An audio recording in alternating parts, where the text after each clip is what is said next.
Salam pengamanan. Saya adalah Dodi Hidayat, manajer Divisi Pembinaan PT Nusantara Satria Agung. Pada kesempatan kali ini kita akan membahas mengenai Satpam dalam Perpol nomor 4 tahun 2020 tentang pengamanan swakarsa. Salah satu langkah awal menuju pemuliaan profesi Satpam digaungkan pada Konferensi Industri Jasa Pengamanan Nasional atau KIPNAS tahun 2018 di Bandung.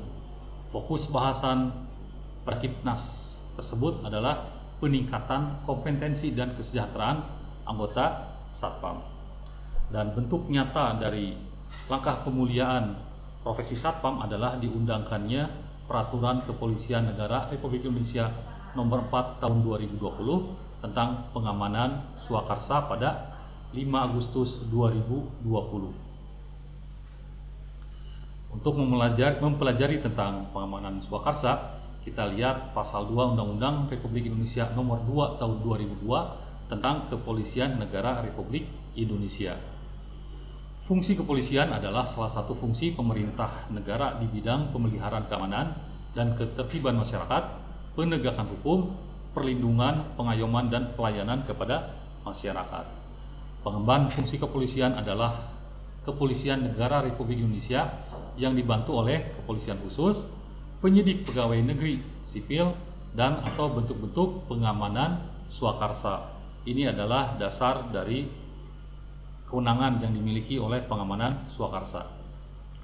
Dan PAM swakarsa sendiri adalah suatu bentuk pengamanan oleh pengemban fungsi kepolisian yang diadakan atas kemauan, kesadaran, dan kepentingan masyarakat sendiri yang kemudian memperoleh pengukuhan dari Kepolisian Negara Republik Indonesia.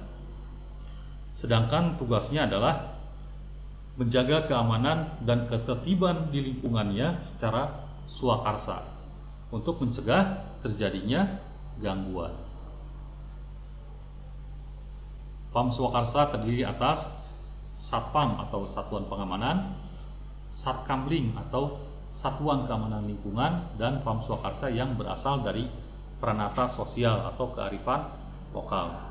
Tujuannya adalah untuk memenuhi kebutuhan rasa aman dan nyaman di lingkungan perusahaan, kawasan, dan atau pemukiman, serta mewujudkan kesadaran warga masyarakat di lingkungan kawasan terhadap setiap kemungkinan timbulnya gangguan keamanan dan ketertiban di masyarakat.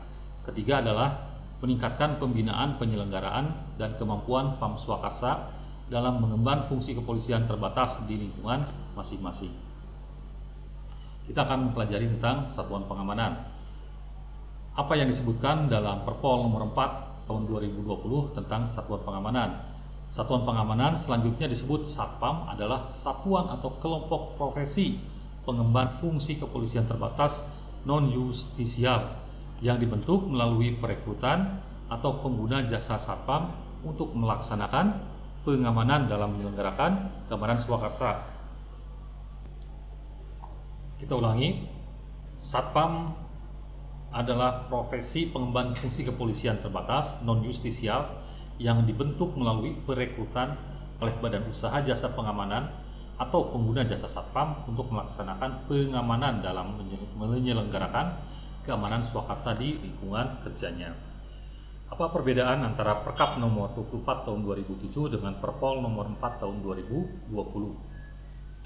Dalam Perkap nomor 24 tahun 2007, definisi Satpam adalah satuan atau kelompok petugas. Sedangkan dalam Perpol nomor 4 tahun 2020, Satpam adalah satuan atau kelompok profesi pengemban fungsi kepolisian terbatas non-justisial. Kalau kita lihat di sini makna dari petugas menurut KBBI adalah orang yang bertugas melakukan sesuatu.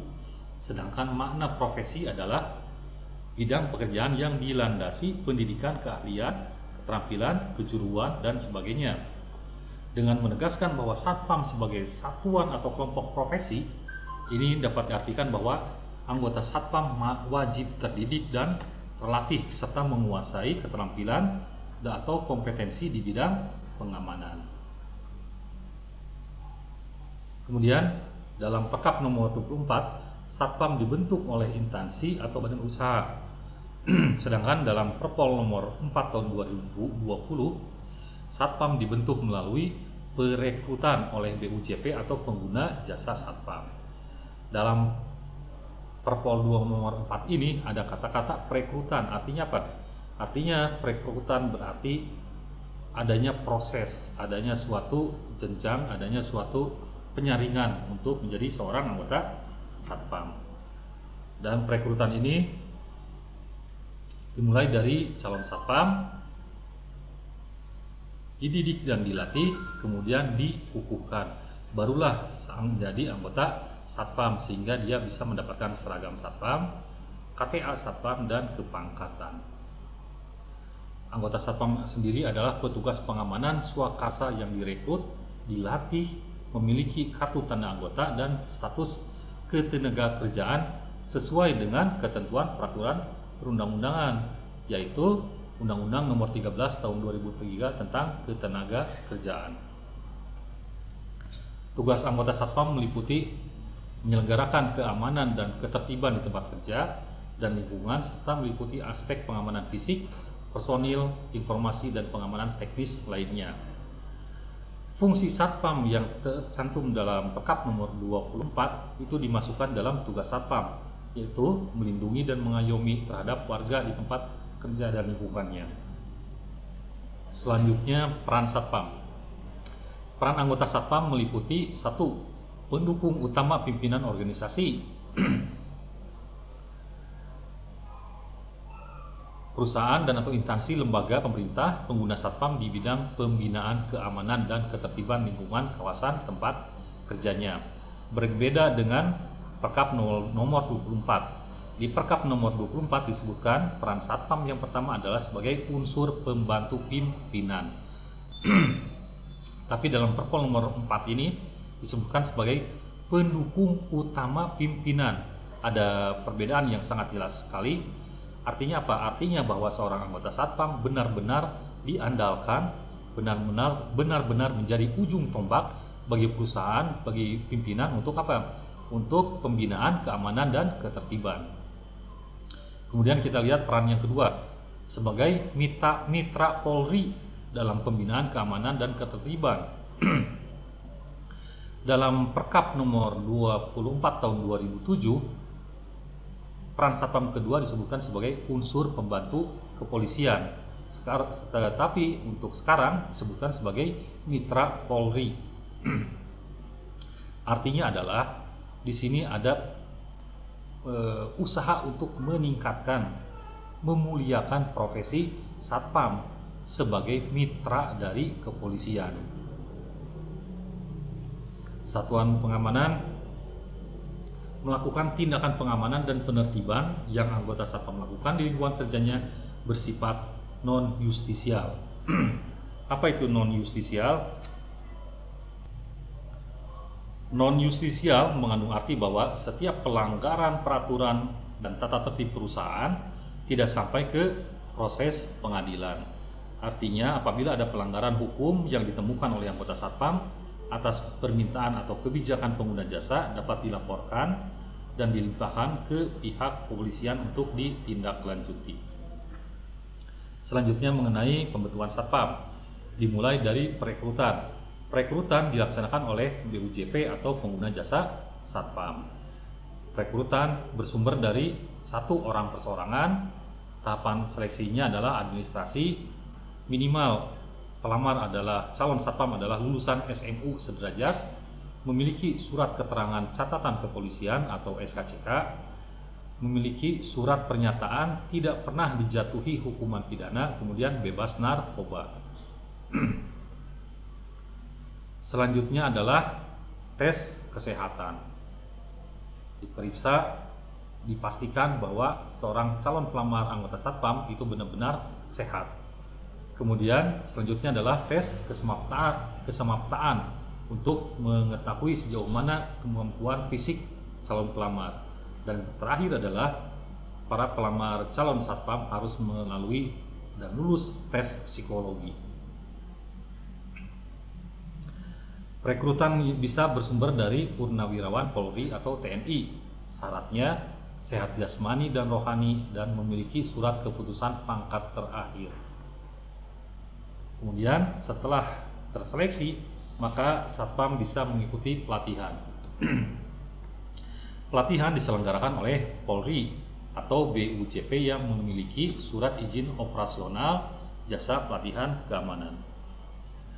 Pelatihan bagi calon anggota Satpam itu untuk membentuk keterampilan dan kemampuan dasar terdiri dari, pertama adalah Gada Pratama. Gada Pratama adalah pelatihan yang berkualifikasi.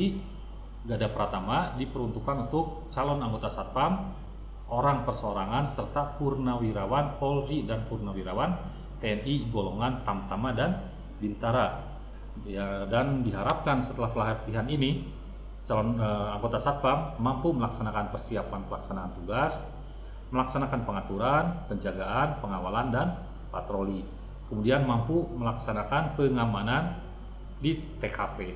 Selanjutnya mampu menangani barang berbahaya dan kejadian perkara. Kualifikasi yang kedua pendidikannya adalah Gada Madya. Diperuntukkan untuk calon anggota Satpam, purnawirawan Polri, dan purnawirawan TNI golongan perwira pertama sampai dengan perwira menengah setingkat ajun komisaris besar polisi.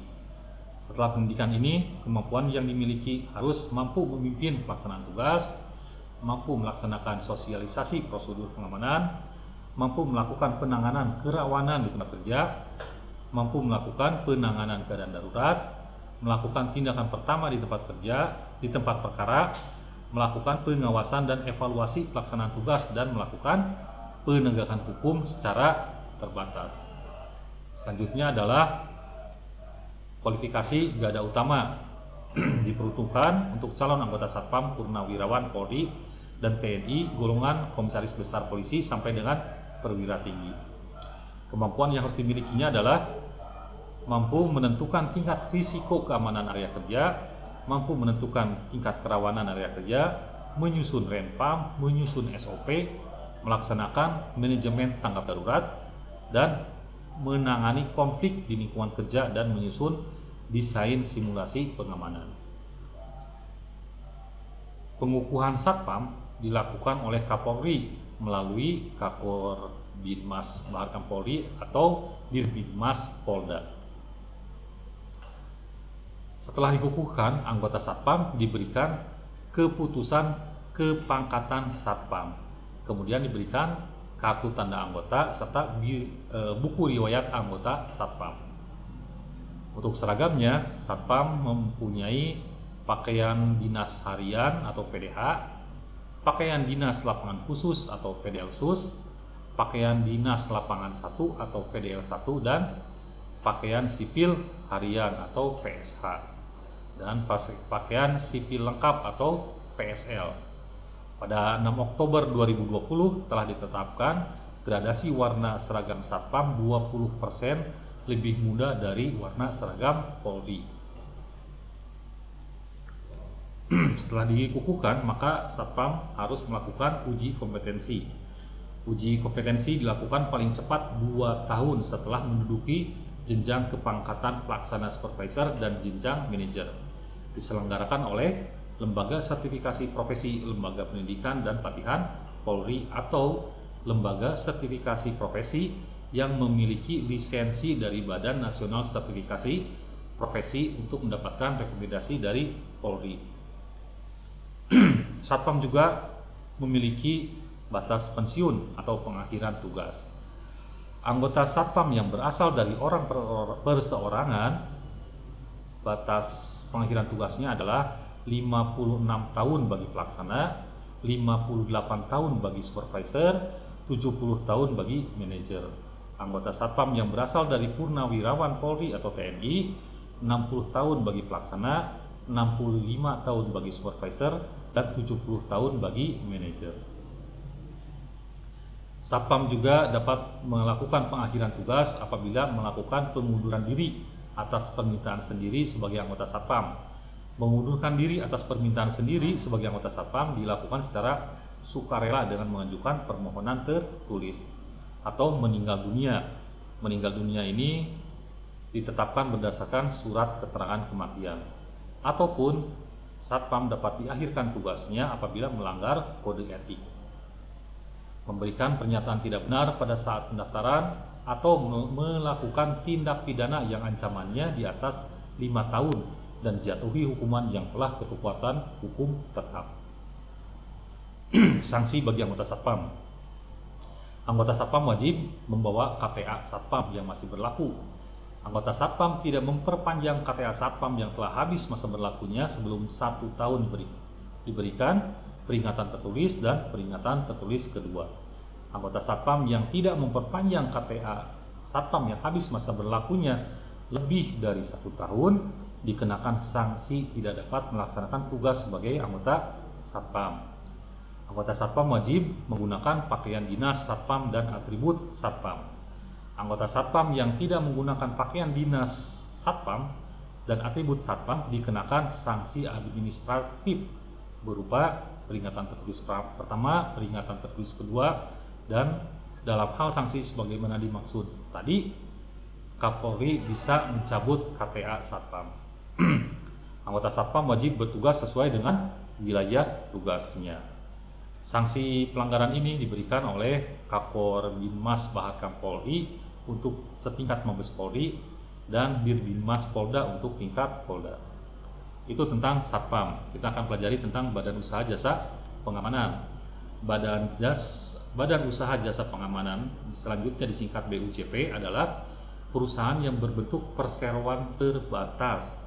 Jadi pastikan perusahaannya berbentuk perseroan terbatas. Jadi bukan yayasan, bukan CV, bukan LSM, bukan ormas, tapi perusahaan yang berbentuk perseroan terbatas yang bergerak dalam bidang jasa penyediaan tenaga profesi Satpam, pelatihan Satpam, kawal angkut uang dan atau barang berharga, konsultasi jasa pengamanan, penerapan peralatan pengamanan, usaha jasa penyedia satwa, dan usaha jasa lain di bidang keamanan.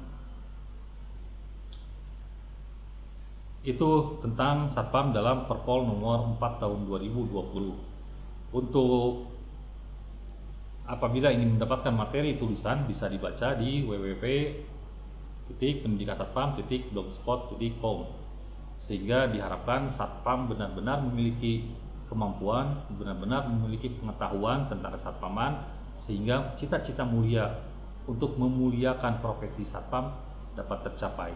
Sekian, terima kasih.